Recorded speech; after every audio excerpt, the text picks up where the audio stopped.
अगर आपके जीवन में बहुत सारी समस्याएं हैं, बहुत सारी परेशानियां हैं, तो खुश हो जाइए, क्योंकि आपका जीवन बदलने वाला है।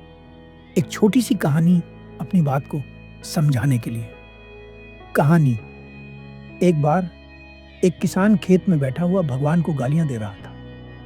भगवान उसकी गालियां सुनते सुनते बड़े परेशान हो जाते हैं और उसके पास आते हैं। वो किसान से पूछते हैं, क्या हुआ भाई, तुम मुझे इतनी गालियां क्यों दे रहे हो? किसान कहता है, मुझे नहीं पता, आपको भगवान किसने बना दिया? आपको कोई अधिकार नहीं था भगवान बनने का।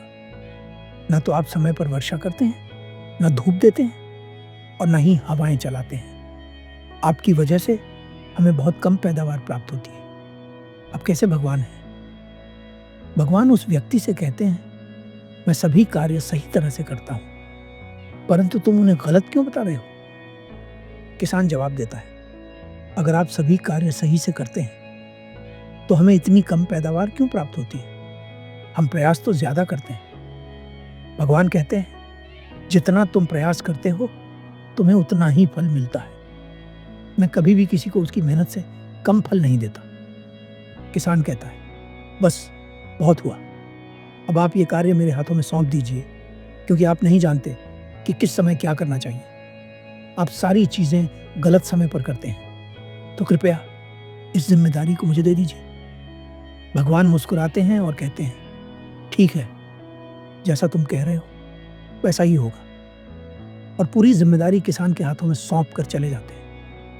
अब किसान अपनी मर्जी से हवाएं चलाता है, अपनी मर्जी से फसलों को सही मात्रा में धूप देता है और सही मात्रा में वर्षा भी कराता है। कुछ समय में ही फसलें खेतों में लहराने लगती हैं। किसान बहुत खुश होता है और मन ही मन सोचता है, अच्छा हुआ जो मैंने भगवान से यह कार्य ले लिया, क्योंकि भगवान तो इसे ठीक से कर ही नहीं पा रहे थे।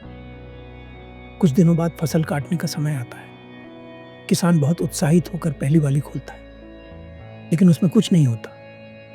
वो दूसरी बाली खोलकर देखता है, उसमें भी कुछ नहीं होता। वो धीरे धीरे 6 से 7 बालियां खोलकर देखता है, पर सभी में गेहूं नहीं होता। ये देखकर उसके पैरों तले जमीन खिसक जाती है। वह तुरंत भगवान को पुकारता है, भगवान, आपने मेरे साथ ये क्या किया? सब कुछ मैंने समय पर किया, फसल भी इतनी हरी भरी थी, लेकिन यह क्या, इसमें अनाज ही नहीं है। भगवान उसके पास आते हैं और कहते हैं, अब क्या समस्या हुई भाई? किसान बहुत दुखी होकर कहता है, मैंने सब कुछ सही किया, समय पर वर्षा कराई, हवाएं चलाई, धूप दी, फिर भी फसल के अंदर फल विकसित नहीं हो सका। ऐसा क्यों हुआ? अब भगवान जो कहते हैं वह सुनने लायक है। भगवान किसान से कहते हैं, फल का विकास सिर्फ सुविधाओं से नहीं होता, फल का विकास समस्याओं से होता है। तुमने समय पर वर्षा कराई, हवाएं चलाई, धूप दी, लेकिन तुमने एक चीज को नजरअंदाज किया। जब तक फसलों को संघर्ष नहीं करना पड़ेगा, जब तक वे समस्याओं का सामना नहीं करेंगे, तब तक उनका सही विकास नहीं हो सकता। भगवान आगे समझाते हैं, मैं तेज हवाएं चलाता था ताकि फसलों की जड़ें धरती में अपनी पकड़ को और मजबूत कर सके। मैं समय पर वर्षा नहीं करता था ताकि फसलों की जड़ें गहराई तक पानी की तलाश में जाएं और मजबूती से फैल सके। मैं हर चीज उस मात्रा में करता था जिससे फसलों को संघर्ष करना पड़े, ताकि वे मजबूत बन सके। लेकिन तुमने ऐसा नहीं किया। तुमने फसलों को केवल सुख सुविधाएं दी, जिससे उनका आकार तो बड़ा हो गया, लेकिन वे भीतर से कमजोर रह गए। सीख। आप जितने भी लोग मुझे अभी सुन रहे हैं, मैं आपसे एक बात कहना चाहता हूं। मुझे एक भी ऐसा उदाहरण दे दीजिए जिसके जीवन में कोई समस्या नहीं आई हो, कोई परेशानी नहीं आई हो, और वो एक सफल इंसान बना हो। आप नहीं दे पाएंगे।